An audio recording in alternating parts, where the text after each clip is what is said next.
जो कैपेसिटर होता है और जो प्रतिरोध होता है, इनको जब हम जोड़ते हैं, अब कैसे में जोड़ते हैं? पहला चीज़ हम सीरीज में जोड़ते हैं और दूसरा पैरेलल में जोड़ते हैं। तो इन दोनों में जब हम कैपेसिटर और रेजिस्टेंस को हम जब जोड़ते हैं सीरीज और पैरेलल में, तो जैसे रेजिस्टेंस जिस प्रकार से जोड़ा जाता है वो तो ठीक है, लेकिन कैपेसिटर जो जोड़ा जाता है वो एकदम अलग होता है। लोग अक्सर कंफ्यूज हो जाते हैं, कैपेसिटर और रेजिस्टेंस को जोड़ने में दोनों को एक साथ जोड़ देते हैं, एक ही तरह से जोड़ देते हैं, बस क्वेश्चन वहीं पर गलत हो जाता है और उनका नंबर कट जाता है। यदि आप इस चीज़ को सोचते हैं या ये चीज़ आपको पता है तो अच्छी बात है, अगर नहीं पता है तो पूरी वीडियो को ध्यान से देखिएगा, यह कन्फ्यूजन आपका दूर हो जाएगा और निकट भविष्य में कोई आपका क्वेश्चन इस तरह से आपके सामने आता है तो आप उसको सही से उत्तर दे पाएंगे। तो आइए समझते हैं। यहाँ पर मैंने 4 रेजिस्टेंस सीरीज में लगा दिया है। ये जो है हमारा, ये सीरीज में लगा हुआ है, ठीक है, और ये जो है हमारा, यह पैरेलल में लगा हुआ है।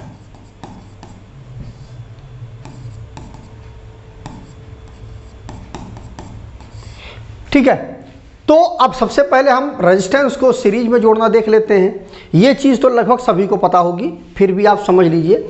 मान लीजिए यह जो रेजिस्टेंस है हमारा, यह 2 ओम का है, यह भी हमारा 2 ओम का है, यह भी 2 ओम का है और यह भी हमारा 2 ओम का है। ठीक है, तो सिंपल इसका जो फॉर्मूला होता है, R इक्वल टू हो जाएगा R1 plus R2 plus R3 plus R4, ये फार्मूला होता है।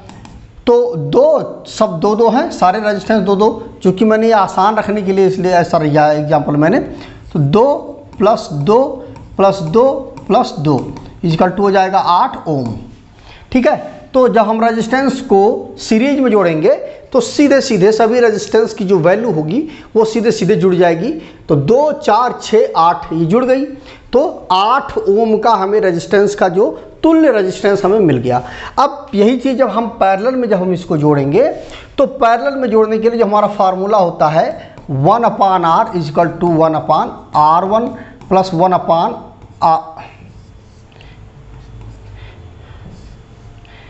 Plus 1/R2 plus 1/R3 plus 1/R4, ये फार्मूला होता है। तो simple 1/R equal to 1/R1।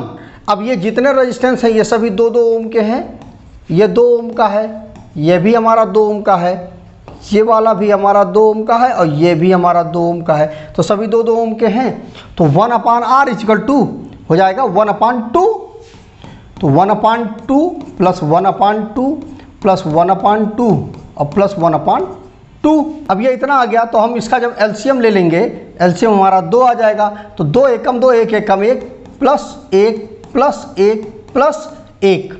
ठीक है, तो ये हो जाएगा 1 2 3 4, 4/2 आ जाएगा। तो इसको हम पलट देंगे तो 2/4 आ जाएगा। ठीक है, तो अब हम 4 का डिवाइड कर देंगे 2 में, तो ये हो जाएगा इक्वल टू 0.5 ओम। ठीक है, तो ये वैल्यू हमें मिल जाएगी जब हम रेजिस्टेंस को पैरेलल में जोड़ देंगे तब। ठीक है, तो सीरीज में जब जोड़ेंगे तो 8 ओम मिलेगा और पैरेलल में जोड़ेंगे तो हमें 0.5 ओम मिलेगा। अब कैपेसिटर को जोड़ लेते हैं, उसको देखिए क्या होता है। ये हमारा कैपेसिटर है, अब इसको भी हम रख लेते हैं, 2 माइक्रोफैरड के कैपेसिटर हैं, तो 2 माइक्रोफैरड का कैपेसिटर ये हुआ, 2 माइक्रोफैरड कैपेसिटर ये हुआ, 2 माइक्रोफैरड कैपेसिटर ये हुआ और 2 माइक्रोफैरड का कैपेसिटर ये हुआ। तो देखिए रेजिस्टेंस जो होता है और जो कैपेसिटर होता है, दोनों जब जुड़ते हैं तो वो अपोजिट तरह जुड़ते हैं। कैसे? देखिए रेजिस्टेंस को जब आप जोड़ते थे तो क्या होता था, 2 4 6 8 जुड़ जाता था, लेकिन कैपेसिटर में क्या हो जाएगा, ये 1/C, इसका जो फार्मूला हो जाएगा 1/C इक्वल टू हो जाएगा 1/C1 plus 1/C2 plus 1/C3 plus 1/C4। मतलब जब हम सीरीज में जोड़ेंगे कैपेसिटर को तो ये फार्मूला आ जाएगा। ठीक है, और रेजिस्टेंस में ये वाला फार्मूला पैरेलल में आता था, लेकिन कैपेसिटर में ये फार्मूला सीरीज में आ जाएगा। तो इक्वल टू हो जाएगा 1/2 प्लस 1/2 प्लस 1/2 प्लस 1/2। ठीक है, जो हमारा एलसीएम होगा वो 2 हो जाएगा, तो 2 एकम 2, 1 एकम 1 प्लस 1 प्लस 1 प्लस 1, 4/2 आ जाएगा। ठीक है, इसको हम पलट देंगे, 2/4 आ जाएगा। ठीक है, और जब इसको डिवाइड करेंगे तो आ जाएगा हमारा 0.5 माइक्रोफैरड। और जब हम इसको पैरेलल में जोड़ेंगे तब वही होगा, C = हो जाएगा C1 plus C2 plus C3 और प्लस C4।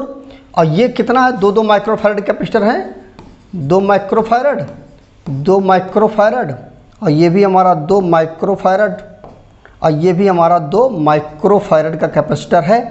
तो 2 प्लस 2 प्लस 2 प्लस 2 = हो जाएगा 8 माइक्रोफैरड। ठीक है, तो इस प्रकार से जो रेजिस्टेंस होता है उसको जिस प्रकार से आप सीरीज पैरेलल में जोड़ते हैं उसका जस्ट अपोजिट जब आप करेंगे तो कैपेसिटर को आप सीरीज और पैरेलल में जोड़ पाएंगे। तो इस प्रकार से आपको समझ में आ गया होगा कि जो कन्फ्यूज़न होता है लोगों के मन में वो क्यों होता है। वो इसीलिए होता है कि वो जिस तरह से रेजिस्टेंस को जोड़ते हैं उसी तरह से वो कैपेसिटर को भी जोड़ते हैं। यही क्वेश्चन में कन्फ्यूजन हो जाता है, जो गलती हो जाती है। तो आप इस चीज़ को ध्यान रखिएगा, जब भी रेजिस्टेंस को जोड़ें उसका अपोजिट तरीके से आप कैपेसिटर को जोड़ें, या कैपेसिटर को जब जोड़ें उसके अपोजिट तरीके से आपका रेजिस्टेंस जुड़ेगा। तो मुझे उम्मीद है कि आपको ये चीज़ अच्छे से क्लियर हो गई होगी कि रेजिस्टेंस और कैपेसिटर किस प्रकार से जोड़ा जाता है, इनमें क्या कन्फ्यूजन होता है, क्या गलतियाँ लोग कर देते हैं। आपके मन में कोई डाउट हो, कोई कन्फ्यूजन हो तो उसको कमेंट करके जरूर बताइएगा।